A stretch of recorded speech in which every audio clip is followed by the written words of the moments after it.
This is the Blairing Out with Eric Blair show today with Jack Grisham at Moonlight Graham Records in beautiful downtown Orange County, California, presenting the record release party for his new band, the Manic Low. So let's talk about the Manic Low album. It's called Songs for a Up Day. And you know what? This album is a very positive, upbeat album. I mean, you're dealing with some dark issues, but you do it in a very light, happy way. Yeah, but there is there's nice stuff on there. I mean, there's a couple little happy little love songs, but then there's some darker stuff and funny, I like the record because it was one of those records that was a total fucking nightmare. It's like we didn't even know if it was going to get done. We didn't know what was going to happen. First, we didn't plan on making it. That's the real thing. It's like, I thought, I'm done making music. I'll never make another record again. That's what I thought. I'll just write from now on. That's what I'm doing. So, and then I come over here to Moonlight and I'm doing a book reading. I'm doing a reading. They go, "Hey, want to make a record?" I'm like, really? Yeah, okay. And so that's how we started. And then it all kind of fell together. And then like any good project, there's trouble. There's a problem with the studio. There's a problem with this, the tapes. We can't get this. This guy's angry. This guy ran off. This guy's hurt. It's just like, and there's all this swirl of just craziness around it. And you never know, is it going to get done? Is it really going to get done? And I'm really happy with the way it came out. I think it sounds great. Everyone did a great job. They really did a good job. What do you think is your favorite song on the album? Well, I think it switches. It just depends on how I feel. There's one that's really there's this one that's Everything You Do, and it's real like a cute, God, I don't know, cute, but whatever. It's just kind of bouncy. It's almost country-ish, and thank God they didn't tell me it was country-ish before, because I hate country, So, but it's got that kind of rhythm, that little galloping kind of rhythm, and right now I'm liking that one. It's just about, it's about some guy whose girlfriend's moving in with him. And it's just real simple and easy, like somebody compared it to a Beach Boys tune, because it's real simple and easy. It's just like, hey, you're going to move in and it's going to be okay, and we're not going to crave each other anymore. And, the chorus is like, I never thought a girl could be my savior, but wrapped in your perfume, I couldn't feel safer. It's just real 60-ish kind of Beach Boys-y, cool. So right now that one's my favorite. I have some songs actually marked out that I want to ask you what inspired these songs. Now, I'll tell you, Jack Grisham, I could go through all these songs because there isn't a bad song on this record. No, thanks, Eric. There's a lot of good ones on there. Thank you. It just gets under your skin. It gets after a while, yeah. It's like I tell people, at first they'll get it and they go, okay, that sounds cool. They'll, when someone first hears it, they go, okay, that sounds cool. And then a couple days later, they'll come back and they go, I've played it like 50 times and I'm not tired of it. It's like I can't get a grab on it. They go, I keep playing it again and again, So it's nice like that. Good Girls Come Home. That song, it's got kind of like almost a Velvet Underground kind of feel. It's just got that little strutting kind of trip to it. What inspired the lyrics, though? It's basically about a guy whose girlfriend is running off and getting loaded with lesbians. It just sounds crazy. Yeah, but that's what it is. It's like it's kind of like the L.A. club scene, and the girls off, and she's not even the girlfriend yet, kind of like friends, and she's up there getting loaded and hanging out with all these chicks and doing all this stuff, and then she kind of calls the guy for safety. It's like I get a lot of calls from people that say, hey, can I just come stay with you for a day or two? Can I come hang out? I've been taking a beating. Can I come stay? So it really was that. It was about this girl that's gone up there, taking a beating, just drugs and the alcohol and the fucking playing in 24 hours. And then finally she picks up the phone and says, hey, can I come? Can I just come over and be safe for a little while?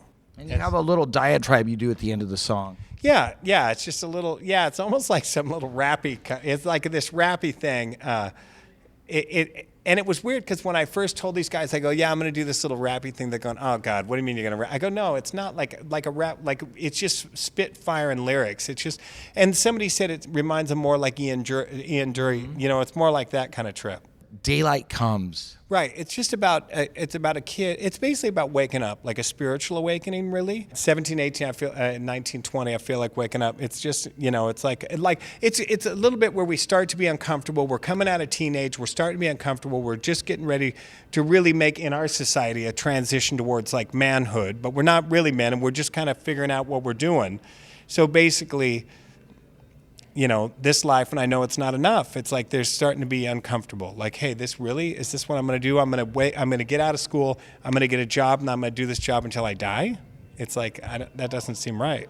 Do you, with all your experience in life, do you feel that youth is wasted on the young?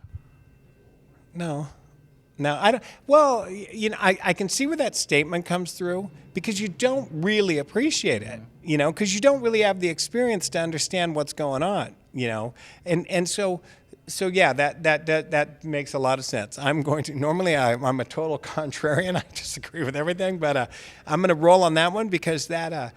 It really is. You don't really appreciate what's going on. And I've had a lot of talk to guys, and I'm like, fuck, man. I'm giving you the old man talk. It's like, it's got to stop.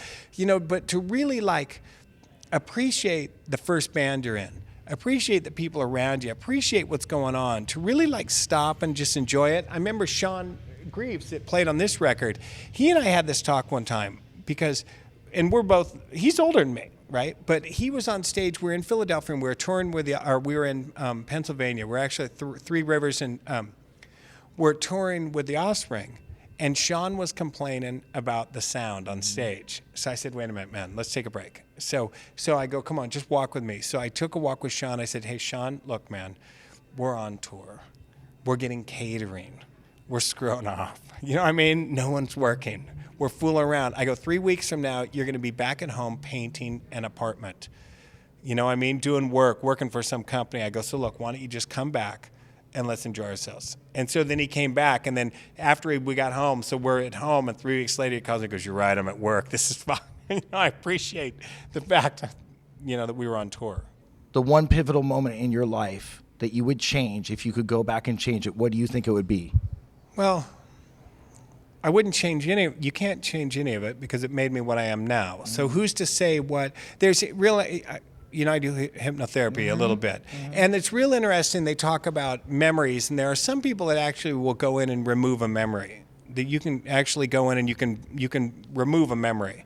And I'm not a big fan of it because you never know what little memory or whatever influences what you are right now. How you're going to look at somebody, what kind of compassion you might show, whatever it is, that there's one little ingredient. So really I wouldn't change anything, and I don't regret anything, although I'm not pleased with a lot of decisions I've made.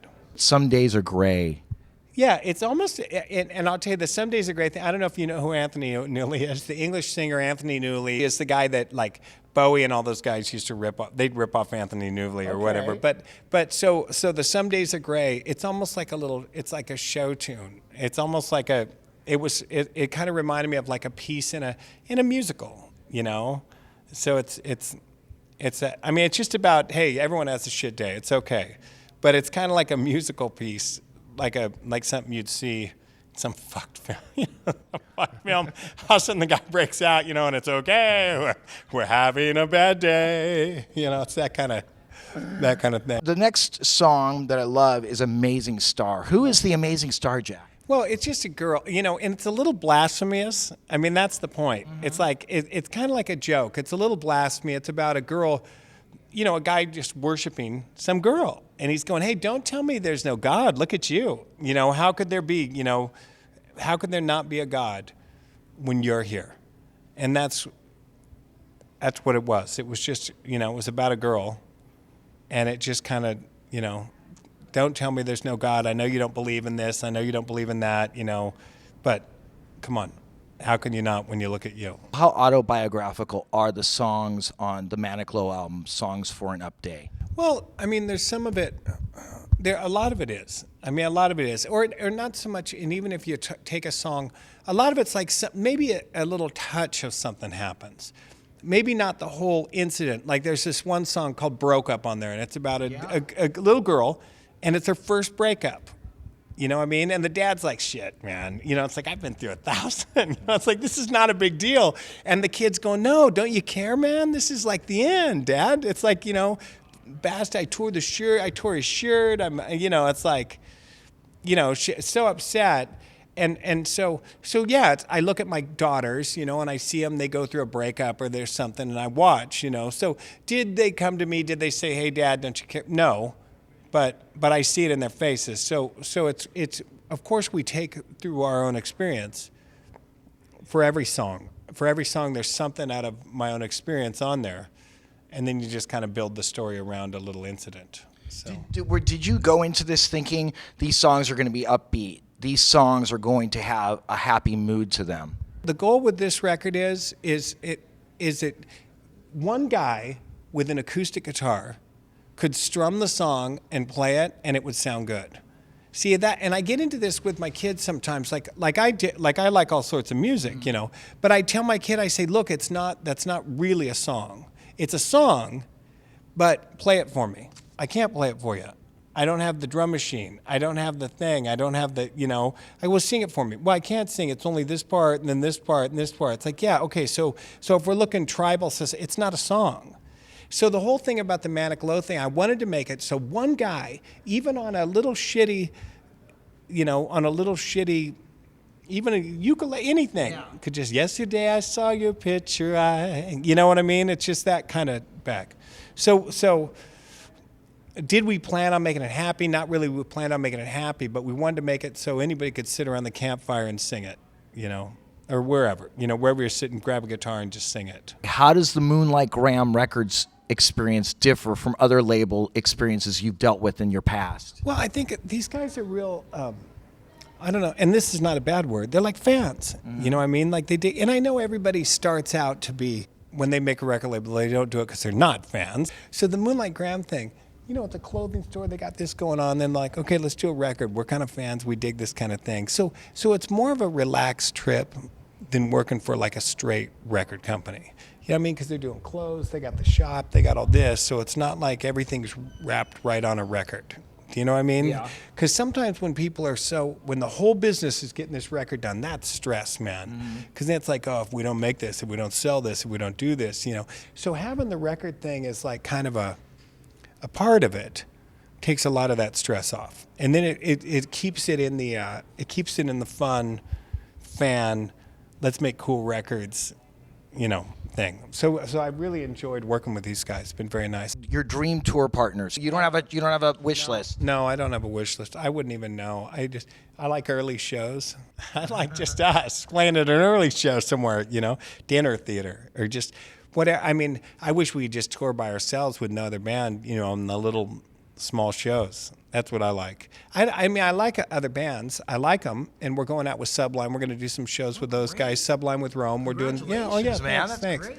Yeah, we're going with them, and those guys are nice. It's nice to go with them because they're friends. Yeah. You know, a couple of them are friends, so that's cool. You know, I like traveling with friends. I like meeting new people, but I like playing early. I wake up early, so and I don't sleep during the day. So when I go out on tour, I'm sleeping like 2 hours a night.